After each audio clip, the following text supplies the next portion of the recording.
Vous savez que le champ de cette guerre, c'est quand même sur plusieurs pays. La plus grande difficulté, c'est coordonner l'action de ces différents pays sur le plan militaire. Nous pensons que nous y arriverons bientôt avec la volonté des nouvelles autorités nigériennes. Cette coordination et cette action commune pourra se réaliser. Mais jusqu'ici, ça n'a pas été le cas. Nous avons eu une bonne coordination de l'action avec l'armée tchadienne. Mais pour le reste, nous attendons toujours. Mais nous espérons que bientôt ces questions seront surmontées. Des engagements ont été pris par Buhari. Nous n'avons pas de raison de douter de sa bonne foi et de sa détermination.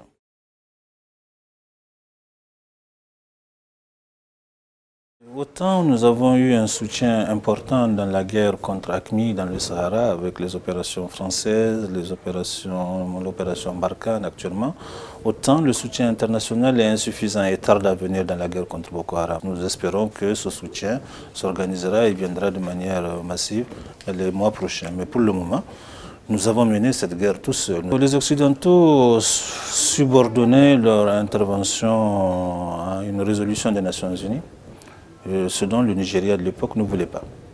Donc c'est certainement pour cela qu'il n'y a pas eu cette intervention. Mais là, nous avons demandé à nos partenaires, notamment français, de nous appuyer davantage, ce qu'ils ont commencé à faire. Nous avons un appui en renseignement assez conséquent de la France et des États-Unis.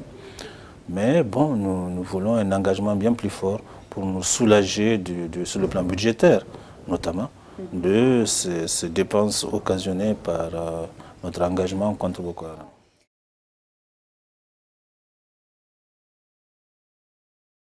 Le risque zéro n'existe pas, je commence à dire ça, ce risque peut exister, mais il est probablement très faible, tout simplement parce que Niamey, c'est très loin de la zone d'action de Boko Haram, c'est à plus de 2000 km.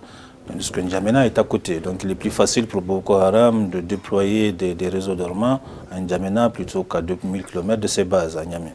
Donc je pense que ce risque est bien moindre à Niamey. Par contre, on a d'autres risques liés à d'autres mouvements comme AQMI au Mali, où le voisinage permet de pouvoir avoir ce risque de menace. Mais nous avons pris des dispositions à Niamey depuis longtemps. Nous sommes restés extrêmement vigilants par rapport à toute possibilité d'action terroriste. C'est pour ça d'ailleurs que nous avons proclamé l'état d'urgence à Difa.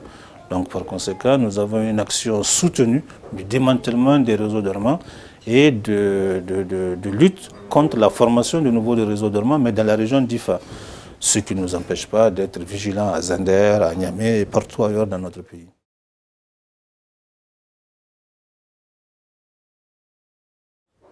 Il n'y a pas de durcissement sécuritaire au plan intérieur.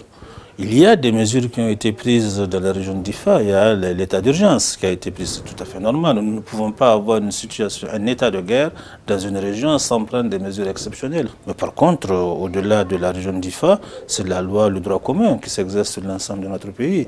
L'état de droit garantit les libertés et vous pouvez circuler partout à Niamey sans restriction, partout au Niger sans restriction. Il n'y a pas de restriction quelconque aux libertés dans notre pays.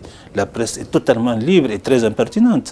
La critique, y compris sur notre action à Difa, est tout à fait permise et au demeurant, tous les jours, le gouvernement est critiqué. À l'Assemblée nationale, nous sommes interpellés tous les jours sur notre gestion. Nous justifions chacun des actes que nous posons, y compris dans le cas d'état d'urgence.